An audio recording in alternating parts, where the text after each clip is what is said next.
Hello guys and welcome back to best car picks. കുറച്ചു കാലമായി സെട്രോൻ ഇപ്പോൾ ഇന്ത്യയിൽ വണ്ടികൾ ഇറക്കിക്കൊണ്ടിരിക്കുന്നു. അത്ര നല്ല രീതിയിലല്ല അവരുടെ വണ്ടികളൊന്നും അറ്റ്ലീസ്റ്റ് ഇവിടെയെങ്കിലും പെർഫോം ചെയ്തുകൊണ്ടിരിക്കുന്നത്. പുറത്തേക്കൊക്കെ അവർ നന്നായിട്ട് എക്സ്പോർട്ട് ചെയ്യുന്നുണ്ട്. വണ്ടി മാത്രമല്ല, എഞ്ചിനാണ് അവരുടെ മെയിൻ എക്സ്പോർട്ട്.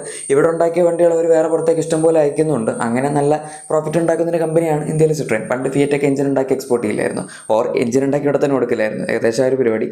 ഇവിടെ ഇവരുടെ എഞ്ചിൻ വാങ്ങാനായില്ലെങ്കിലും പുറത്ത് പ്യൂഷോ അതുപോലെ സ്റ്റെല്ലാനിസ് ഗ്രൂപ്പിനുണ്ടല്ലോ വരുന്ന പല കമ്പനികളും ഇവരുടെ എഞ്ചിൻ ഉപയോഗിക്കുന്നുണ്ട്. ഏതായാലും ഇപ്പോൾ ഇവർ നമ്മുടെ പുതിയ ബസാൾട്ട് എക്സ് എന്ന് പറഞ്ഞ മോഡൽ ലോഞ്ച് ചെയ്തിരിക്കുകയാണ്. കഴിഞ്ഞ മാസം C3യുടെ എക്സ് എന്ന് പറഞ്ഞ മോഡൽ അവർ ലോഞ്ച് ചെയ്തിട്ടുണ്ടായിരുന്നു. അതിൻ്റെ അകത്ത് ഇഷ്ടംപോലെ പുതിയ ഫീച്ചേഴ്സും കാര്യങ്ങളൊക്കെ ആഡ് ചെയ്തായിരുന്നു. ഈ വണ്ടിയിലും ഇപ്പോൾ അത് വന്നിട്ടുണ്ട്. ആൻഡ് ഇഷ്ടംപോലെ ഫീച്ചേഴ്സ് ഇതിൻ്റെ അകത്ത് വന്നിട്ടുണ്ട്. നമുക്ക് നോക്കാം എന്തൊക്കെയാണെന്നുള്ളത്. എക്സ്റ്റീരിയറിൽ ഫസ്റ്റ് ഓഫ് ഓൾ ഇവർ ചേഞ്ചസ് ഒന്നും തന്നെ വരുത്തിയിട്ടില്ല, അതിപ്പോൾ തന്നെ കൺഫേം ചെയ്തേക്കാം. ആകെപ്പാടെ നമുക്ക് ഫീച്ചേഴ്സിൽ വ്യത്യാസം എക്സ്റ്റീരിയറിൽ വരുന്നത് LED ഫോഗ് ലാംപ്സ് ആഡ് ആയിട്ടുണ്ട് എന്നുള്ളതിൽ മാത്രമാണ്.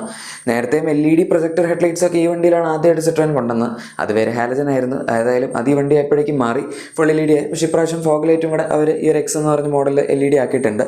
ഇനി മെയിൻ വ്യത്യാസം വരുന്നത് ഇൻറ്റീരിയറിലാണ്. കംപ്ലീറ്റ് ലേ ഔട്ടിൽ തന്നെ അവർ മൊത്തത്തിൽ നല്ലൊരു ചേഞ്ച് വരുത്തിയിട്ടുണ്ട്. അകത്ത് പിടിച്ചിരിക്കുന്ന കളർ തീമിലും വ്യത്യാസം വന്നിട്ടുണ്ട്. നമുക്കൊരു ബ്ലാക്ക് ആൻഡ് ടാനിൻ്റെ കോമ്പിനേഷനാണ് ഇപ്രാവശ്യം ഇൻറ്റീരിയറിൽ കാണാൻ പറ്റുന്നത്. അതുപോലെ തന്നെ ഓൾ ബ്ലാക്ക് നിങ്ങൾക്ക് വേണമെങ്കിൽ കിട്ടും, അതും ഓപ്ഷനായിട്ട് അവൈലബിൾ ആണ്. എന്തായാലും ഇത് കാണുമ്പം നല്ല പ്രീമിയം ലുക്ക് ഉണ്ട്. മാത്രമല്ല ഏറ്റവും നന്നായിട്ട് അവർ മാറ്റിയൊരു കാര്യം AC വെൻസിൻ്റെ ഡിസൈനാണ്. C3 എക്സിൽ അവർ AC വെൻസിൻ്റെ ഡിസൈൻ മാറ്റിയില്ലായിരുന്നു. പക്ഷേ ബസാൾട്ട് ആയാലും എയർക്രോസ് ആയാലും ഇതിൽ രണ്ടിലും സത്യത്തിൽ മാറ്റേണ്ട രണ്ട് കാര്യങ്ങൾ തന്നെയാണ്. കാരണം AC വെൻസ് ഇതിന് മുന്നേ അവർ കൊടുത്തിരുന്ന ഭയങ്കര ഫ്ലിംസി ആയിരുന്നു. നമുക്ക് തൊടുമ്പോൾ തന്നെ പ്രോപ്പറായിട്ട് അലൈനായിട്ട് ഇരിക്കാത്ത പോലെയൊക്കെ തോന്നായിരുന്നു. അറ്റ്ലീസ്റ്റ് എനിക്ക് കയറിയപ്പോൾ അങ്ങനെയാണ് തോന്നിയത്. അങ്ങനെ ഒരുപാട് ക്വാളിറ്റി കൺട്രോൾ ഇഷ്യൂസ് ഈ വാഹനങ്ങളിലുണ്ടായിരുന്നു. ഇപ്പോൾ ഈ ഒരു പ്രൈസ് പോയിന്റ് നോക്കുന്ന സമയത്ത് അവർ ഇത് രണ്ടും ഇമ്പ്രൂവ് ചെയ്തു എന്ന് പറയുന്നത് തന്നെ വളരെ നല്ല കാര്യമാണ്. അതിന് പുറമെ നമുക്ക് ഡാഷ്ബോർഡിലും നല്ല സോഫ്റ്റ് ടച്ച് മെറ്റീരിയൽസ് ഒക്കെ അവർ കൊടുത്തിട്ടുണ്ട്.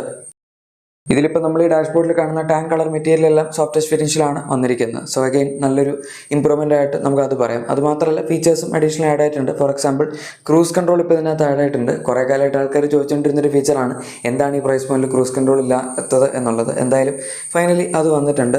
ചിലതൊക്കെ ക്യാരി ഓവറായിട്ട് വന്നിട്ടുണ്ട്. ഫോർ എക്സാമ്പിൾ നമ്മുടെ 7 ഇഞ്ചസിൻ്റെ TFT ക്ലസ്റ്റർ, അതിൻ്റെ സൈസ് മാറിയിട്ടില്ല, പക്ഷേ പ്ലേസ്മെൻറ്റിൽ കുറച്ച് വ്യത്യാസമുണ്ട്.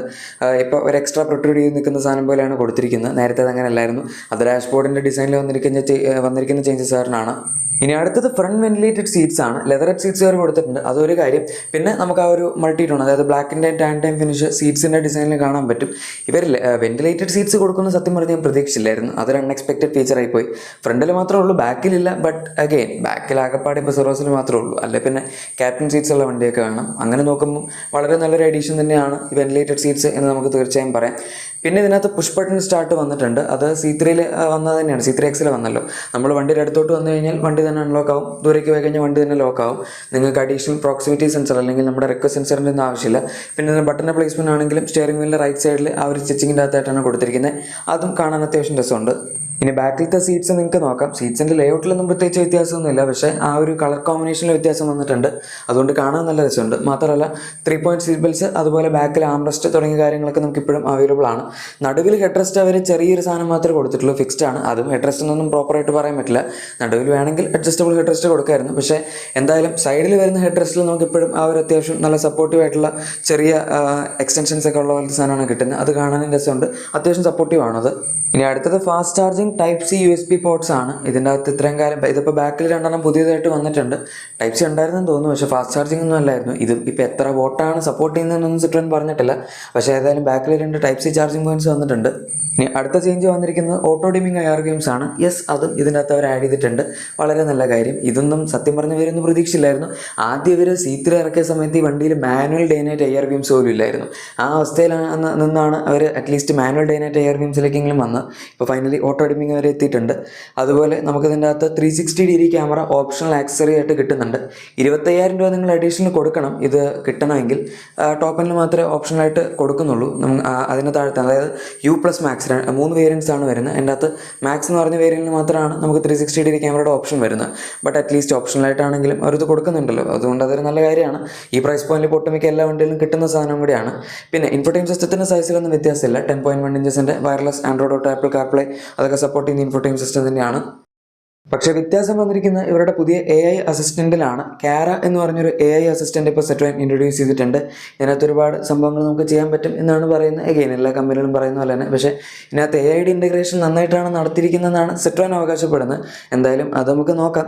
മൊത്തത്തിൽ പറയുമ്പോൾ വലിയ കുഴപ്പമില്ലാന്ന് തോന്നുന്നു. കാരണം ഇതിനകത്ത് ഇത്തരം കാല അസിസ്റ്റൻറ്റ് ഫീച്ചേഴ്സ് ഒന്നും ഇല്ലായിരുന്നു.